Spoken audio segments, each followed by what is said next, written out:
Olá, seguidores do Giro Serra, olá a todos que nos acompanham no Giro TV News, canal 13, via Speed Fiber. Olá também para você que nos acompanha através do YouTube no Giro Play. Eu sou Gabriel Barbosa e estamos iniciando neste momento mais uma edição do Giro Entrevista, o qual estamos recebendo o secretário de Educação da cidade de Petrópolis, Alexandre Gurgel. Secretário, seja muito bem-vindo ao nosso programa. Muito obrigado, Gabriel. Começar cumprimentando essa turma bacana do Giro Serra. Já não é a primeira vez aqui nessa casa. Dizer que é uma enorme satisfação para nós podermos estar aqui conversando com vocês. Também cumprimentar toda a audiência do Giro Serra, que a gente sabe da importância dessa audiência, que vai além da cidade de Petrópolis. Então, assim, um super abraço para todos vocês que estão nos assistindo agora. E, secretário, eu gostaria que o senhor já começasse falando um pouco sobre como foi assumir a Secretaria de Educação em 1º de janeiro deste ano. Até porque eu gostaria também um pouco mais a fundo nisso, eu gostaria que você falasse também como foi esse convite feito pelo prefeito Ingo Rames, até o aceite deste convite, o aceite deste desafio e como você encontrou a Secretaria de Educação uma vez estando já nesse cargo. Bom, primeiro, uma honra trabalhar no governo Ingo Rames. Durante o processo da escolha do convite, que o prefeito pilotou com grande sabedoria, né, todo o seu secretariado, toda a sua equipe, uma equipe bastante técnica, bastante competente e que tem uma entrega muito grande para fazer para a sociedade petropolitana, para toda a população, tendo em vista a preocupação dele, através do seu plano de governo, em avançar o nosso município, avançar em todas as dimensões, seja na saúde, na assistência social, na defesa civil, em obras, ciência e tecnologia, desenvolvimento econômico, etc. Na pasta da educação, Gabriel, não foi diferente. O prefeito traz um plano de governo desafiador e ele, enquanto gestor, né, nós temos um prefeito gestor com um olhar muito sério. Quem vive lá no dia a dia as reuniões sabe que ele tem hora para começar, cumpre horário, toda a equipe é preparada para ser bastante objetiva nas suas falas e que dessa forma a gente avance, né, não fique perdendo tempo precioso para a gente poder cuidar dessa cidade espetacular. Então, acho que o convite foi super aceito, ter a oportunidade de contribuir com a nossa cidade, com o nosso município, para mim é uma enorme satisfação, né? Eu estou em Petrópolis há 40 anos, minha família está toda aqui, meu filho estudou aqui, então a gente tem realmente um apreço enorme. Importante frisar que no plano de governo para a educação, a gente tem algumas dimensões muito importantes. O prefeito, além, claro, de se preocupar com o pessoal, com os servidores, com toda a estratégia da gente cada vez mais ter os melhores profissionais para entregar a educação de qualidade, ele também se preocupou com a dimensão da infraestrutura, da adequação, das obras nas unidades, a parte de tecnologia, que é extremamente importante, ou seja, a gente tem muito para modernizar e muito para avançar, tanto na tecnologia de gestão escolar, né, presença em sala de aula, matrícula, como é que a gente otimiza todos esses processos, como também na tecnologia educacional, onde está presente ali no nosso direcionamento a questão da robótica, da sala maker, da sala invertida, do aprendizado através de projetos, tendo em vista a dificuldade que né, para todo educador, para toda professora, professores, gestores escolares, oferecer conteúdo e conquistar o engajamento dos nossos alunos, né? São alunos que vivem uma era de muita modernidade e nós precisamos ser atraentes, né? Ser atrativos nas nossas estratégias pedagógicas para a gente poder conduzir tudo isso, Gabriel. E, secretário, importante você falar dessa questão tecnológica. Na época das eleições, quando eu entrevistei o prefeito Ingo Rames, o então candidato, eu cheguei a questioná-lo também sobre isso, questionei todos os candidatos, na verdade, sobre essa questão envolvendo a tecnologia dentro da educação, porque, de fato, você bem comentou que hoje os jovens, os alunos, eles necessitam desta demanda mais tecnológica justamente por eles já estarem na era digital. Recentemente nós tivemos em Areal, município vizinho aqui de Petrópolis, né, que é governado por um prefeito do mesmo partido do atual prefeito Ingo Rames, nós tivemos a primeira escola gamificada do estado do Rio de Janeiro. Então gostaria que você abrangesse um pouco mais dessa questão tecnológica, queria que o senhor falasse um pouco também sobre introduzir de fato a tecnologia dentro da educação e sobretudo também na sala de aula. Perfeito, Gabriel. Eu gostaria primeiro de dividir essa resposta em dois eixos. A gente tem um eixo que é a tecnologia de gestão escolar.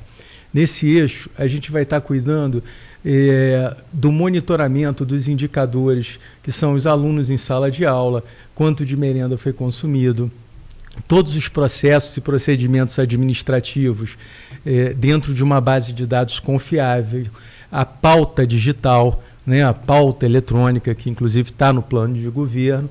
Esse seria o eixo da tecnologia administrativa. Tá? Para esse ano, a ideia é que nós possamos já fazer o primeiro levantamento do que funciona no Brasil, do que funciona nos municípios do Brasil. Ninguém quer fazer de Petrópolis um piloto da incerteza. Nós queremos trazer para cá as melhores soluções e colocá-las em prática da melhor maneira possível. O segundo eixo é o eixo da tecnologia educacional propriamente dita, que é quando a gente entrega o conteúdo educacional de uma forma mais atraente. A gente sabe que as gerações mais modernas, a gente já tem os nativos digitais, né? Ou seja, que nasceram numa era que é absolutamente tecnológica, né? Caminhando para uma geração nova, que é a geração alfa, que esses já são mais do que nativos digitais, né? Eles já têm o mundo físico com o mundo digital, eles tratam como uma coisa única. Então, quando nós estamos no espaço de uma unidade de ensino, seja ela de ensino infantil, seja ela de ensino básico, né, do Fundamental 1, do Fundamental 2, o grande desafio é que a entrega de conteúdo ela se dê, né, além do convencional. E isso, obviamente, a gente sabe que vai dar trabalho, mas a gente tem uma rede espetacular com diretoras, diretores, orientadores, professores, professoras, uma turma que está atendendo os nossos 36.510 alunos, o número de hoje. E eu sempre brinco, né? E aumentando. É verdade. As matrículas ainda estão lá disponíveis, até a gente lutando, a gente sabe que ainda tem aquela questão de que algumas unidades têm uma procura maior e às vezes tem uma fila de espera. Agora outras unidades ainda podem oferecer, né, o acolhimento do nosso alunado. Então, Gabriel, continuando na questão do eixo da tecnologia educacional, a nossa experiência pessoal, né, eu passei pela Secretaria de Estado de Educação, onde nós tivemos a oportunidade de participar, né, da modernização das nossas unidades. Então lá a gente teve um grande programa, um amplo programa de Sala Maker. A Sala Maker tem um atrativo incrível, porque é a sala de fazer, é a sala da experimentação, quando o aluno vai poder colocar a mão na massa mesmo. Então você tem ferramental, você tem todo um apelo pedagógico, toda uma metodologia para encantar o alunado e trazer desafios para ele, para que ele possa criar, para que ele possa construir, para que ele possa aprender baseado em projetos, para que ele use a interdisciplinaridade, ou seja, que ele possa misturar um pouco da física, da matemática, né, das ciências como um todo, junto com a expressão oral e escrita, ou seja, todas as dimensões. Não para na Sala Maker, né? Nesse ambiente da Sala Maker, a gente tem algumas especializações, né? Uma delas é a robótica. A robótica não tem como a gente não tratar desse assunto tão importante na medida em que o mundo caminha para a automação dos processos. Talvez né? seja o mais importante atualmente. Né? A robótica, junto com a inteligência artificial, sim, junto com algumas outras ferramentas importantes, né, internet das coisas, etc., já transformou o mundo. O mundo não vai ser transformado, o mundo já foi transformado. E essa transformação só vai se intensificar, né, na medida que a curva de tecnologia na sociedade é exponencial. Queria explorar então um pouco dentro da robótica. A gente pode estudar os princípios da lógica, né, da lógica digital, do porquê que passa corrente, não passa corrente, montar pequenos circuitos que acende um LED, por que o LED não acendeu, e conceitos de armazenagem de energia, né, e distribuição. Então, isso é bastante bacana. Mas não para por aí, tá, Gabriel? Por exemplo, a gamificação, que é tão famosa e que o nosso município vizinho tá aí investindo dentro dos mesmos conceitos que o prefeito tem nos provocado, ela é fundamental.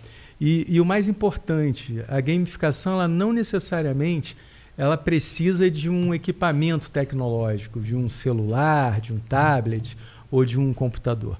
A gamificação, ela pode acontecer inclusive de forma analógica, ou seja, com Lego, com quebra-cabeça, com um livro onde o nosso aluno passa a ser uma personagem do livro e interage com as outras personagens de forma individual, conquistando desafios, superando metas, sendo bonificado, ganhando as premiações, as estrelinhas, tanto individualmente como no coletivo. Mas não existe uma competição entre alunos, existe uma superação individual e uma superação coletiva da turma, no sentido de vencer alguns desafios, né? Então isso com certeza é motivador. A gente quer poder contar com toda a estrutura da Secretaria da Educação, mas também contar com a sociedade, com as opiniões, com as sugestões. A gente sabe que ninguém sabe tudo, né? Sim. O que sei é que nada sei. E, secretário, eu gostaria então que o senhor falasse um pouco sobre integração com outras secretarias. Por quê? Recentemente nós recebemos aqui o secretário de Defesa Civil, Guilherme Moraes, comentou um pouco sobre as importâncias das escolas também funcionarem como um modelo qual as pessoas passem a estar cada vez mais conscientes, sobretudo no período do verão. Então, como que tem sido esse suporte da Secretaria de Educação, esse trabalho integrado com a Secretaria de Defesa Civil e também, além disso, já puxando o mesmo gancho, a integração com a Secretaria de Meio Ambiente, uma vez que a gente fala muito sobre conscientização da população envolvendo de fato a questão das mudanças climáticas, e isso passa com certeza pelo sistema educacional. Ok, Gabriel, vou tentar responder essa pergunta começando pela Defesa Civil. A Defesa Civil tem um envolvimento muito próximo da Secretaria de Educação, na medida em que as nossas unidades educacionais são pontos de apoio em emergências. Então, a Defesa Civil monitora essas unidades, revisa o posicionamento delas, estratégico, para que, e a gente espera que nunca aconteça, mas que numa situação de gravidade a resposta possa ser pronta. E aí eu já estendo um pouco esse debate na direção da Secretaria de Assistência Social, porque está lá com a gente, está com os kits de acolhimento, né, de higiene, né, todo o colchonete, né, toalha, para que a gente possa, numa situação de emergência, fazer o acolhimento das famílias daquela área impactada dentro das nossas unidades. Então, a gente trabalha num grupo integrado de pontos de apoio, e eu continuo citando todas as peças envolvidas, né, nesse processo. A atuação conjunta da Secretaria, por exemplo, com a CONDEP. CONDEP, que aliás isso aqui vai um elogio público, né, a CONDEP e toda a equipe do governo Ingo Rames, porque nós herdamos uma gestão onde muitos desafios foram encontrados, e a gente pôde perceber o envolvimento pessoal do prefeito e o envolvimento pessoal de cada secretário, e principalmente, porque ninguém faz nada sozinho, de todas as equipes das secretarias, né, e das autarquias ligadas aqui ao nosso município. A gente pode continuar também na direção do esporte, Secretaria de Esporte fundamental. Nós temos a necessidade de ampliar a educação física dentro do eixo da Base Nacional Comum Curricular. A gente tem um eixo chamado Corpo em Movimento, né, que é a prática do esporte. Sim. E que é tão fundamental para a saúde, né, para a saúde preventiva, para que a gente tenha uma qualidade de vida e um bem-estar melhor. Não dá para esquecer a Secretaria de Turismo, a Secretaria de Cultura, não dá para esquecer a Secretaria de Desenvolvimento Econômico, tanto na sua diretoria de tecnologia como em todas as outras dimensões, a questão da agricultura que está ligada à Secretaria de Desenvolvimento, nós temos o nosso desafio, né, de cada vez mais lutar para que a gente estabeleça um fornecimento da agricultura familiar consistente, dentro da legalidade, para que a sociedade então possa estar não só se alimentando bem, sim, mas também privilegiando mas homenageando e respeitando a produção local. Isso se estende a todo o mais que for possível de parceria. Então, se eu pudesse resumir, e com a certeza de que deixei algumas secretarias sem citar, porque são mais de 20, né? Todas engajadas, não tem uma secretaria que não tenha sido importante e que não tenha se interagido com a Secretaria de Educação. Inclusive, a Secretaria da Mulher e da Inclusão, tá? Que tem uma importância enorme para a gente. E já que a gente está falando, então, desta integração envolvendo as secretarias dentro do Executivo Municipal, eu gostaria de falar um pouco sobre a saúde mental dos estudantes. Né? A gente possui dados que foram divulgados recentemente, já há alguns anos, de que há uma demanda muito grande, principalmente por parte dos jovens, dos estudantes, envolvendo a saúde mental. A gente observa que ansiedade e depressão têm sido cada vez mais frequentes entre os estudantes brasileiros. Então, gostaria de saber como que tem sido esse trabalho nesse sentido, nesses primeiros dias de governo, nesses primeiros meses, sobretudo envolvendo, de fato, a saúde mental dos estudantes. Bom, primeiro, ratificar o que você está dizendo, é verdade. Né? A gente viveu no período pandêmico e tem estudos internacionais e nacionais sobre essa questão, estudos científicos, de que mais da metade da população mundial sofreu algum tipo de transtorno mental. Seja ansiedade, seja depressão, sejam transtornos obsessivos ou qualquer outro tipo de desarmonia. Tá? Então é sim fundamental, não só para o alunado, como também para todos os profissionais envolvidos na atenção pública. Porque a entrega de um governo de qualidade e voltando no plano de governo do prefeito Ingo Rames, está lá explícito a questão da saúde mental, do bem-estar mental, tanto dos colaboradores, tá? Assim como do nosso alunado e das famílias. A nossa estrutura precisa, sim, né, de ser enrobustecida, ou seja, precisa ganhar uma musculatura. A gente sabe que a gente tem aqueles desafios urgentes, tem as emergências para serem atendidas, isso a gente está fazendo.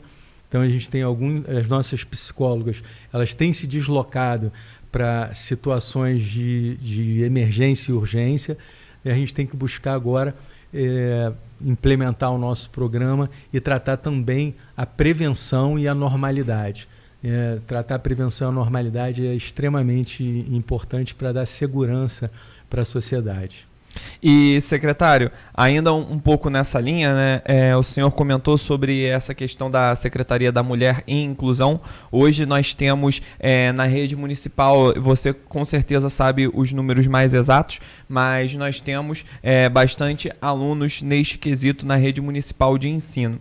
Então, como tem sido feito esse trabalho envolvendo, de fato, principalmente PCDs e alunos com TEA e outros tipos de transtornos também, de patologias que a gente possa elencar aqui, e como tem sido feita, de fato, essa integração. Muitos necessitam de cuidadoras específicas e tudo mais, então gostaria que o senhor comentasse um pouco mais sobre isso também. Sim, é desafiador, né? A gente sabe que a gente tem um enfrentamento, né, do ajuste dos quadros, né?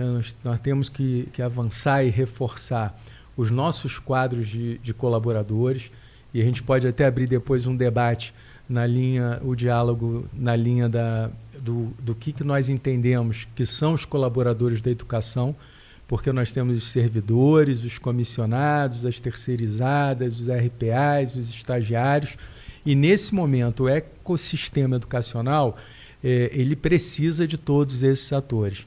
A gente fala um pouco mais disso.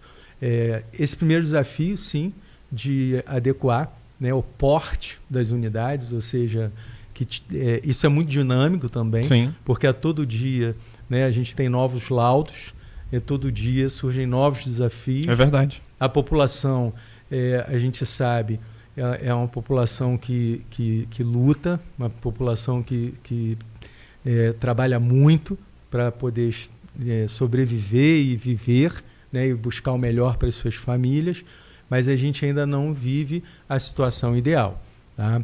Mas é uma preocupação constante.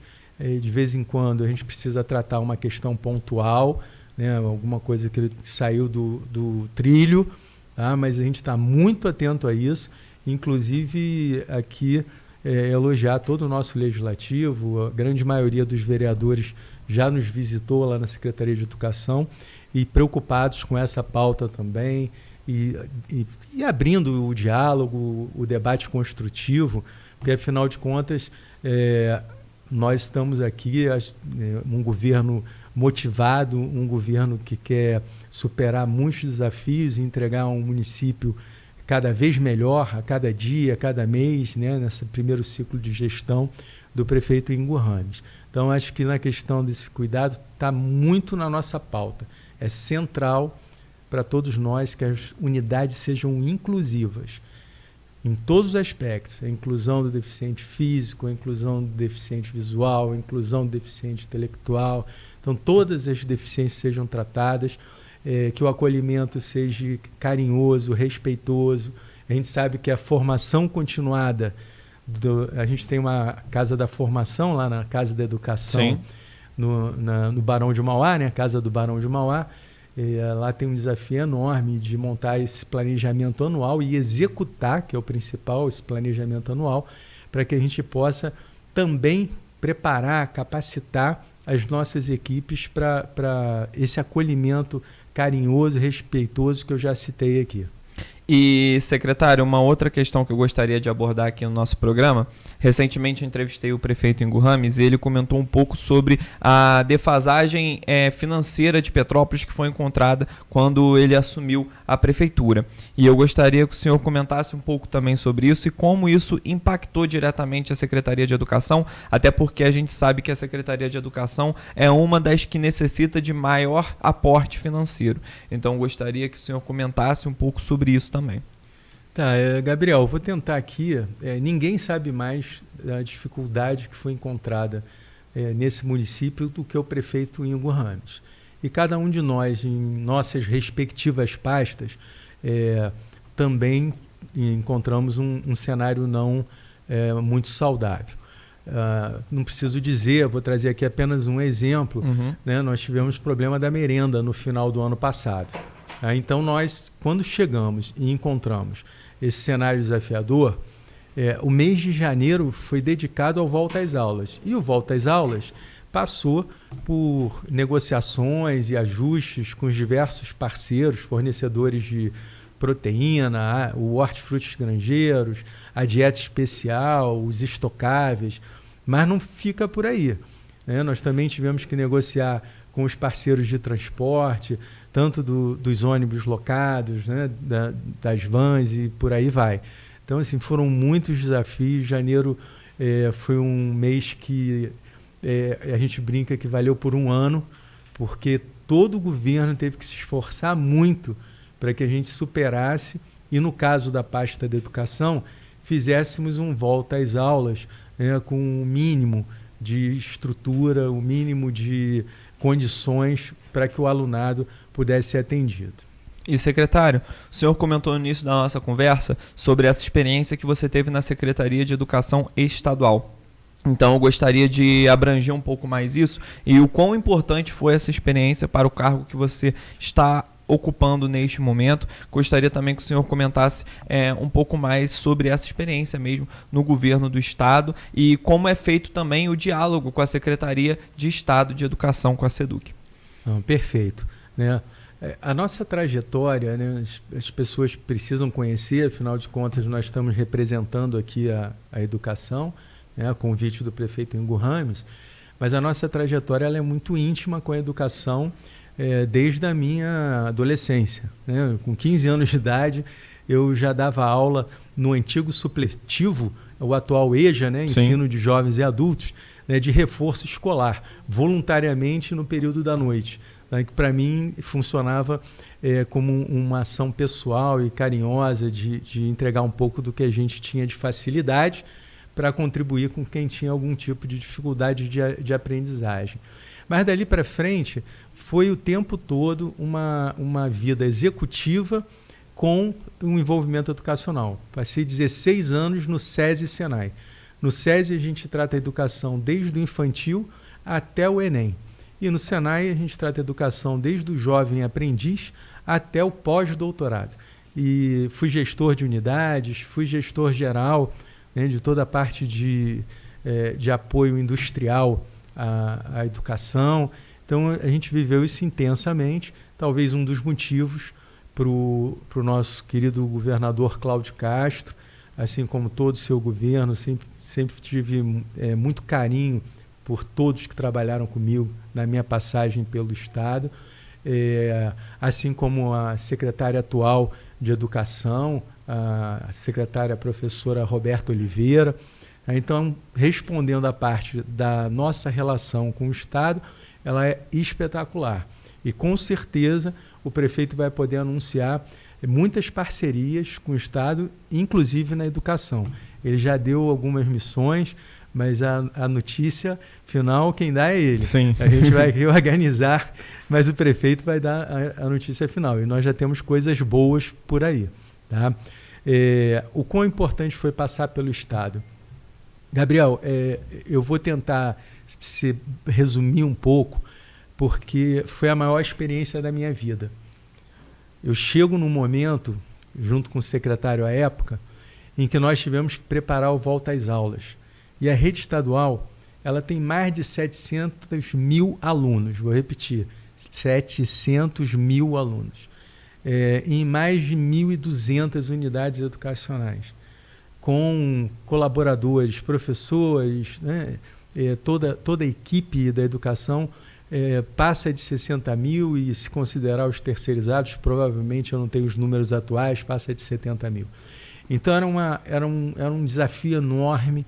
A gente sabe o quão difícil foi para todos os governos tomarem decisões de um cenário desconhecido. A pandemia era uma questão que o referencial teórico, a ciência, ela teve que trocar o pneu do carro andando, porque a gente estava no meio da pandemia e tinha que produzir o mínimo de segurança, né, científica, porque os governos tinham que fazer uma entrega para a população.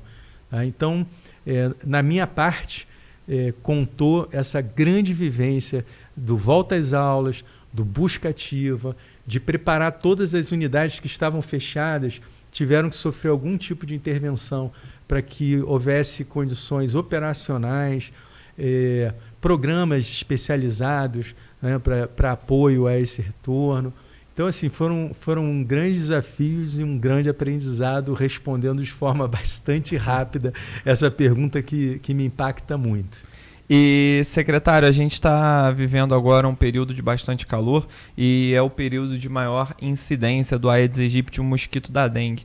Então, como tem sido feito esse trabalho também dentro da Secretaria de Educação, auxiliando os estudantes no combate à dengue. A gente conversou um pouco com isso com o secretário de Defesa Civil também, o Guilherme Moraes, quando ele esteve aqui. Eu gostaria que o senhor comentasse também um pouco referente a essa questão envolvendo a dengue, que é uma questão muito importante, bastante preocupante. A gente tem visto agentes da Prefeitura de Petrópolis visitando as residências, observando se tem águas paradas e tudo mais. Então, como tem sido feito esse trabalho, principalmente envolvendo até a conscientização dos alunos, aqueles clichês que a gente costuma falar aqui, a gente noticia aqui no Grupo Giro diretamente, sobre não deixar água parada, enfim, uma série de fatores nesse assunto que é extremamente importante, um dos mais importantes neste início de ano. É importante frisar que a Secretaria de Saúde já está fazendo ações junto à população. O secretário é absolutamente competente e tem sido um grande parceiro.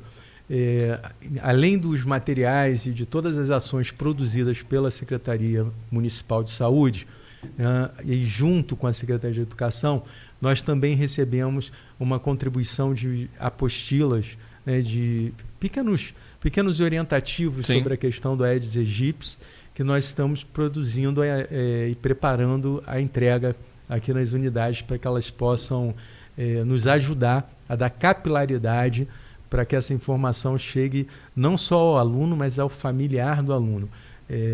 Essa luta é de todos nós e a educação, eu sei, tem um pedaço importante dessa contribuição à sociedade.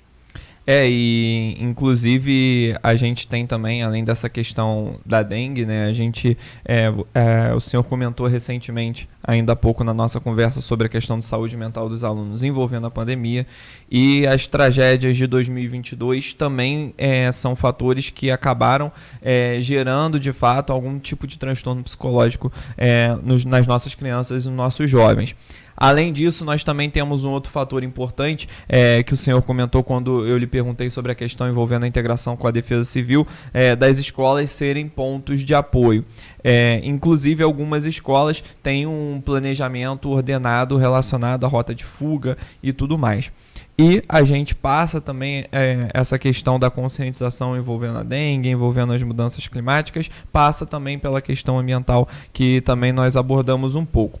Então, eu gostaria que o senhor comentasse principalmente sobre toda essa questão envolvendo não só a formação de alunos de forma didática, mas é claro, obviamente, a formação de cidadãos de modo geral, uma vez que a escola também tem esse papel. A gente sabe que há uma defasagem familiar em muitos alunos, então eu gostaria que o senhor comentasse um pouco sobre isso. Sim, a educação ela precisa ser integral, ela precisa atender todas as dimensões para que a gente possa chegar lá na entrega do aluno. Né? Eu não acredito que a gente pare de estudar na vida, mas do aluno, a cada ciclo, seja no infantil, no fundamental, no médio, na graduação, na pós-graduação, a cada ciclo, a cidadania, a capacidade de exercer a cidadania plena é a maior entrega. Recentemente, num estudo da OCDE, ficou evidenciado que se nós não tivermos níveis de aprendizado dentro dos indicadores internacionais, que é o PISA, né, o nosso IDEB, famoso IDEB, que nós ainda vamos falar muito dele nesses próximos anos, e como já viemos falando há muito tempo, como melhorar o IDEB do município, etc. Esses indicadores eles são extremamente importantes e se não tivermos o português e a matemática dentro desses indicadores, nós não conseguimos exercer a nossa plena cidadania. E eu explico por quê. A relação de compra e venda, de mercado, utilizar o sistema financeiro, o banco.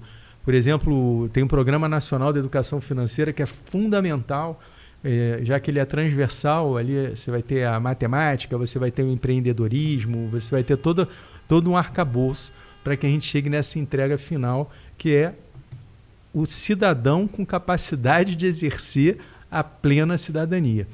Essa formação, ela transcende a sala de aula. A escola, né, o centro de educação infantil ou qualquer unidade educacional, ele é um ambiente de aprendizado constante.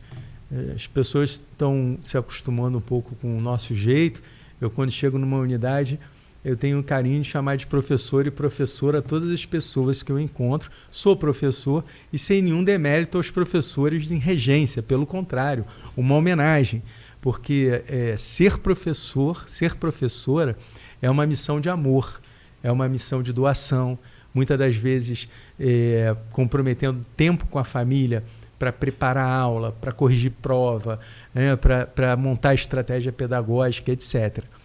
Mas quem recebe o aluno na escola, né, quem trata com o aluno, quem dialoga com o aluno, se está do lado da equipe de educação, precisa entender que ele faz parte da formação daquela aluna, daquele aluno, das nossas crianças e dos nossos jovens. Então, isso é um desafio que a gente espera poder, de forma positiva, levar a todas as unidades, a todo o corpo de colaboradores da educação, tá? E aí, de novo, servidores, comissionados, terceirizadas, RPAs, estagiários, todos precisam estar alinhados, porque todos, de uma forma ou de outra, têm algum tipo de vínculo com o aluno e com a formação desse ser, desse indivíduo, para que ele possa ser um cidadão no exercício direito e pleno da sua cidadania.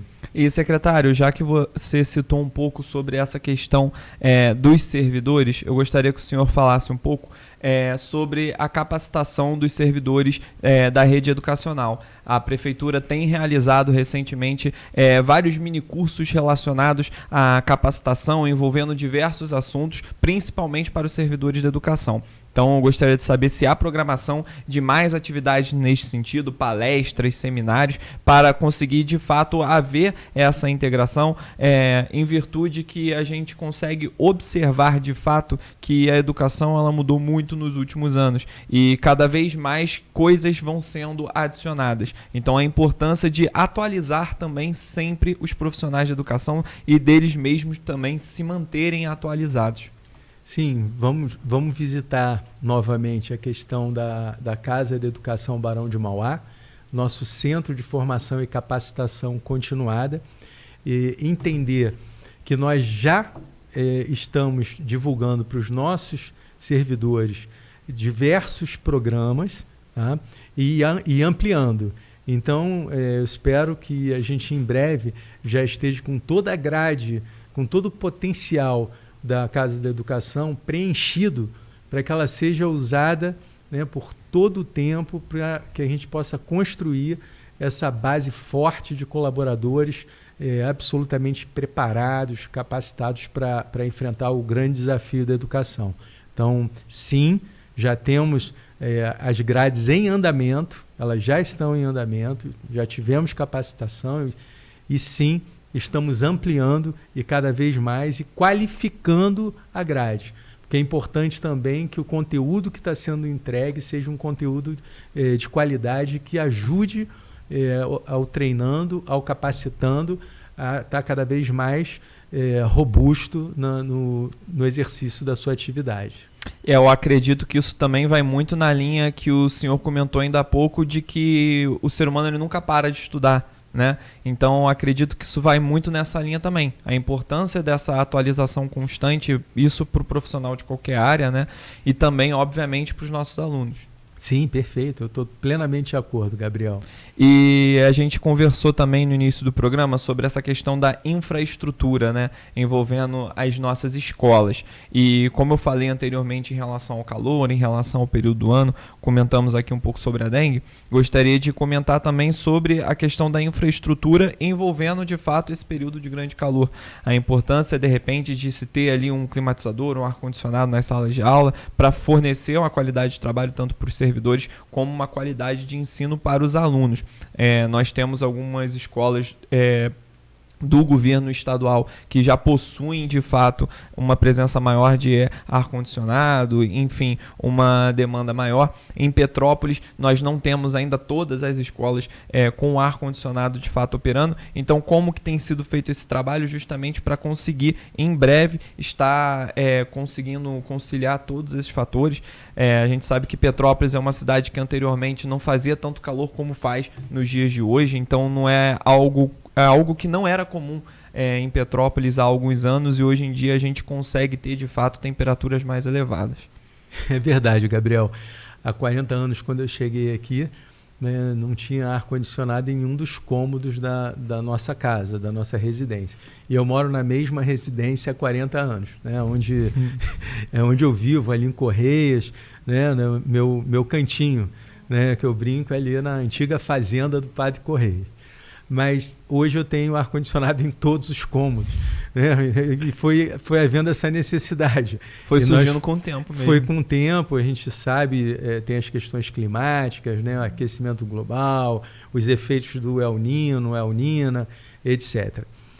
Participei também dessa equipagem das unidades estaduais na implantação do ar-condicionado, lembrando que o Estado alcança os 92 municípios, sim, capital mais 91, e que foram privilegiadas as áreas de bolsões térmicos mais elevados, porque é difícil você alcançar todas as unidades, o investimento é alto, o cobertor é curto, e a gente tem que priorizar, né, que o alunado esteja minimamente bem transportado, bem alimentado, bem cuidado, com conteúdo pedagógico entregue, etc, etc, etc. Petrópolis, eu acho importante a gente refletir agora sobre a necessidade de um plano de manutenção e adequação permanente das nossas unidades escolares. E isso está no plano de governo do prefeito. Nossa equipe de arquitetos e a nossa parceria com a Secretaria de Obras é muito intensa. Hoje já está orientado que o nosso arquiteto faça o levantamento de todos os pontos críticos para o funcionamento das nossas unidades. Ele está recebendo os ofícios com as demandas das unidades. A gente está fazendo um mapa, né? A gente precisa ter uma visão geral do que é urgente, que não tem como não resolver, do que é uma emergência que a gente, depois da urgência, a gente ataca aquela emergência, até que a gente consiga ter um plano da normalidade. Nunca vão deixar de ocorrer urgências e emergências, mas nosso objetivo é cada vez mais trabalhar dentro da normalidade. Isso é absolutamente importante. A orientação do prefeito é nessa direção, inclusive o compromisso público dele no plano de governo é nessa direção. E nós vamos trabalhar muito para poder fazer essas entregas. E, secretário, a gente tem observado, acredito eu que o senhor tem acompanhado também, a nível nacional existe um debate muito grande sobre as metodologias pedagógicas, né? A gente observa muito isso, principalmente nos últimos 10 anos, a gente tem observado que há esse debate muito grande sobre as metodologias a serem aplicadas dentro de sala de aula.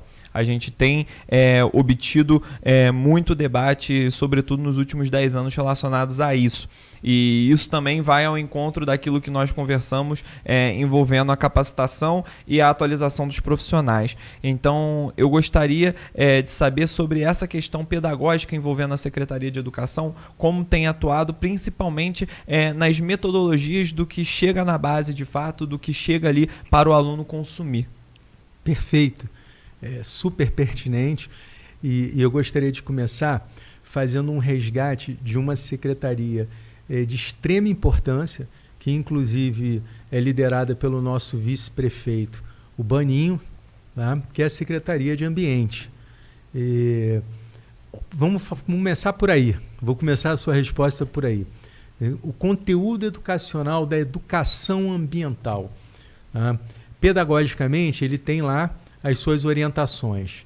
Na prática, através da Secretaria de Ambiente, com o apoio do nosso vice-prefeito, nós vamos fazer um alinhamento de conteúdo da educação ambiental inclusive com parcerias com o governo do estado e com qualquer instituição e entidade que nos ajude a fazer essa entrega.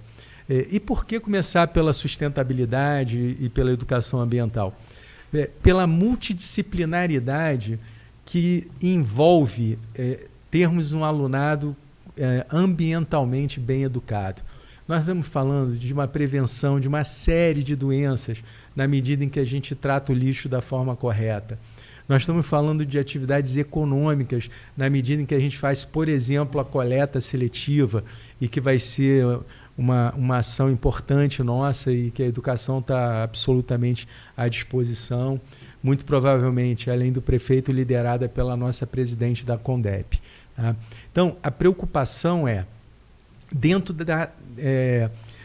das diretrizes, né, educacionais disponíveis, tá, e toda a legislação e tudo que nós precisamos cumprir na educação. A educação tem um arcabouço, a administração pública tem um arcabouço de leis, normas, procedimentos grande, mas a educação tem a sua especificidade e também um arcabouço bastante grande. Então, dentro dessas regras, a gente quer buscar que essa entrega de conteúdo ela seja muito debatida, dialogada com a rede, dentro da área pedagógica. E aí me permita agora aqui fazer um elogio. Essa é uma rede com muita gente bacana, com muita coisa bacana acontecendo, e a gente teve a oportunidade de ter um time, né, uma subsecretária, a Carol, quero até mandar um beijo para você, Carol, além das coordenadoras, tanto da educação fundamental 1 e 2, como da educação infantil, como da educação de inclusão.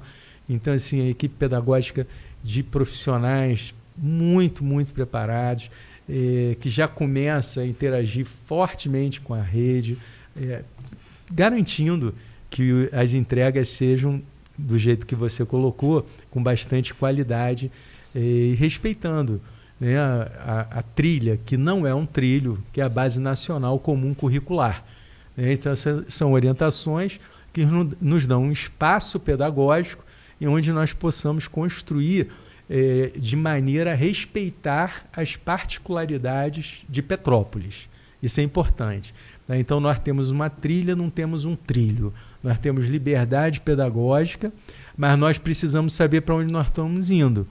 Porque se a gente não sabe para onde vai, qualquer lugar serve. Né? Então, o objetivo nosso é saber para onde está indo. Secretário, antes da gente finalizar, eu gostaria de comentar um pouco também sobre a educação no trânsito. A gente falou um pouco sobre essa parte ambiental. Eu costumo dizer, já disse aqui também em outras oportunidades, que a educação no trânsito, ela deveria e deve também fazer parte deste núcleo escolar, uma vez que ela não é uma orientação vocacionada apenas para os condutores de veículos e também para os pedestres. Então, eu gostaria muito de que o senhor falasse um pouco sobre isso também, e também uma possível parceria com a própria CPTrans, obviamente, tratando desta questão. Semana passada eu estava panfletando ali no Obelisco com o Luciano, presidente da CPTrans. A gente estava entregando as cartilhas... Né? Dos estacionamentos irregulares, né? Não, entregando as cartilhas das boas práticas no trânsito. E com dois olhares. A gente tem a questão do olhar da volta às aulas, os horários de entrada e saída dos nossos alunos, onde todos nós somos responsáveis pelo cuidar. Quem está dirigindo o carro na porta de uma escola, quem está numa van fazendo a monitoria das crianças que estão sendo transportadas, um pedestre, alguém que esteja no ponto de ônibus e que observe alguma irregularidade, todos nós somos responsáveis pela educação no trânsito. Ela vai muito além da questão das unidades escolares, mas aí você me permite enfatizar a educação, claro. Que é uma pasta que a gente defende muito. Então, a parceria com a CPTrans é total, não só na questão do comportamento no trânsito, mas na sinalização das nossas escolas, né, da revitalização dessa sinalização. e uma série de outros impactos bastante relevantes. Secretário, então eu gostaria, antes de nós finalizarmos a nossa entrevista, que você desse um recado para todos que estão nos acompanhando, para toda essa audiência que nos assiste nesse momento. Gostaria que você falasse um pouco, fizesse um resumo também sobre o trabalho que vem sendo feito na Secretaria de Educação, também falar com as pessoas como elas podem fazer para enviar sugestões, críticas construtivas, enfim, uma série de coisas relacionadas a isso. Obrigado pela oportunidade, Gabriel. Eu gostaria de sensibilizar cada cidadão petropolitano da importância de buscar a unidade educacional, de ter o seu filho, né, aquele jovem, aquela criança que você é responsável, da importância dele ter a formação. Isso é libertador. Eu costumo dizer de forma muito séria que fora da educação não há salvação, porque a educação básica é que vai dar todas as ferramentas necessárias para o exercício de uma profissão. E quanto mais ferramentas e mais preparado esteja a criança, seja o menino ou a menina, o jovem, né, ele esteja preparado com essas ferramentas, melhor ele vai ser bem-sucedido na sua própria vida. Mais do que isso, ele vai poder fazer escolhas e não viver sem alternativas e sem opções. Então, acho que o nosso compromisso para o futuro é esse, Gabriel. E a gente está muito unidos para garantir uma educação de muita qualidade e pode ter certeza que o governo Ingo Rames e através da nossa equipe aqui da Secretaria, o compromisso é total. E o mecanismo também dessa integração com a população, da pessoa poder fornecer sugestões, de fato, não só para a Secretaria de Educação, obviamente, né, mas para o governo como um todo. Existe uma plataforma específica para isso? Bom, no caso da Secretaria de Educação, a gente tem um atendimento direto à população. Né? A Secretaria de Educação fica ali, né, em frente ao Museu Imperial, na Praça da Águia, né, bem do ladinho da Câmara Municipal. As portas estão abertas, né, a partir de 7, 8 horas da manhã. 7 horas é um atendimento interno das unidades escolares, mas a partir de 8 horas matrícula já está aberta, ouvidoria já está aberta, inspetoria já está aberta. E eu convido a todos que queiram trazer sugestões, trazer alguma crítica, trazer alguma questão que precisa ser solucionada, que a gente vai ouvir e a gente vai dar o melhor encaminhamento. Esse é o time da educação e esse time está trabalhando assim. Ótimo, secretário. Então, agradeço novamente a sua participação aqui no nosso programa, nesta edição do Giro em Entrevista. Gostaria de agradecer também a audiência de todos que estiveram conosco no programa de hoje.